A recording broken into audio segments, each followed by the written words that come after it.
Cornwall Nationals Hockey Club. So welcome to the show, Chris and Chris. Thank you. How's it going? Yeah, it's great to have you guys. So now you guys are here to promote a really awesome event that you're very heavily involved in. It's actually your event, and it's going to be a game happening on February 4th for 5 local charities, and you've got some pretty cool things happening that night. So why did this whole event start in the first place? Yeah, well, it's going to be a great event for Cornwall in general. We're really excited to be raising money for 5 different charities. We're going to be working with the Rotary Club. We're going to be working with the Baldwin's House, CHIO, the Agape Food Center, and also the hospice here in Cornwall. So 5 great local charities, and really happy to be raising awareness and promoting those charities. But it's also going to be a big night. We've got the Grey Cup coming to Cornwall. Right. Dan West, number 33, defensive back for the Ottawa Red Blacks. He's going to be spending his day with the Cup in Cornwall and bringing it to our game. So we have a lot of really cool things planned. We're excited for our fans to come out and get the opportunity to see the Grey Cup and some special guests. Absolutely. So, why did you decide to make this event happen in the first place? What was the inspiration?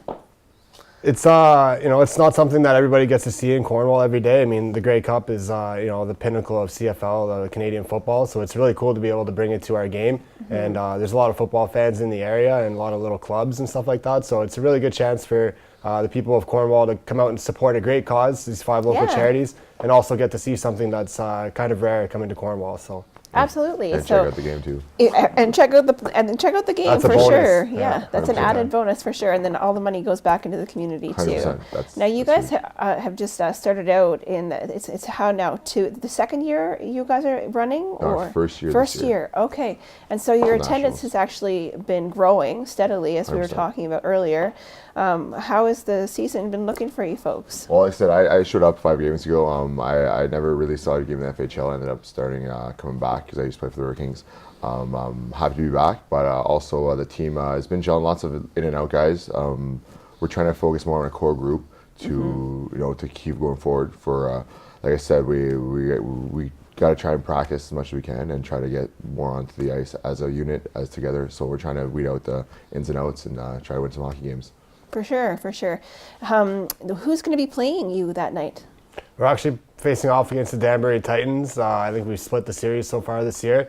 So we're only about 6 or 7 points out of a playoff spot, and we still have 20-something games remaining. So we're confident we're going to make a great playoff push here. We just hope the fans come out and support us, and we're supporting the community with a lot of local initiatives and charities. So it'd be nice to get the community support as well. Absolutely. Do you find, I just wanted to know, and just going to dig a little bit deeper because you guys are just starting out, and I want to know, how is your chemistry as a team, and how has that been playing out, and what do you think of that? Like I said, I've been in for the last 5 games, but the chemistry of the boys, it's more of a group bonding type thing. I know they had a couple losses before I got into the lineup, and we're playing 500 since I've been there, so it's a plus.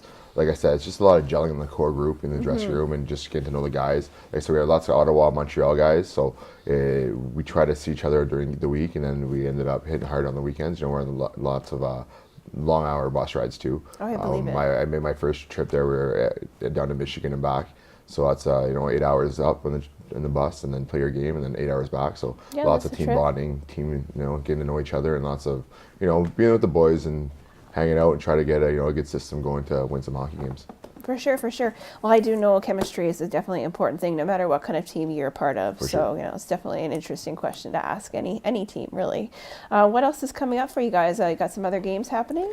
Yeah, we've got games this weekend on the 28th and 29th, Saturday and Sunday. But as for off the ice, we've got some really cool things that are happening. We're starting a recycling program across the board here in Cornwall for all the elementary schools. Cool. We're going to start with the public and then move into the French and Catholic, and even over into Aquasaucene. We're trying to really reach out to the kids and be good role models here in the community. And we have a lot of good initiatives that you're going to see very soon out in the press and on our Facebook page. So a lot of great things happening off the ice. Definitely stay tuned for those.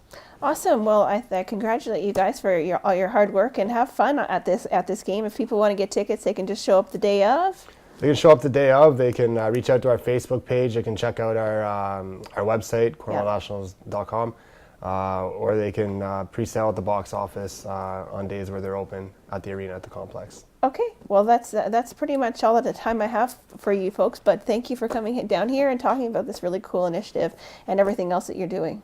No problem. Thank you. Thanks for having Appreciate us. it. You bet. You bet.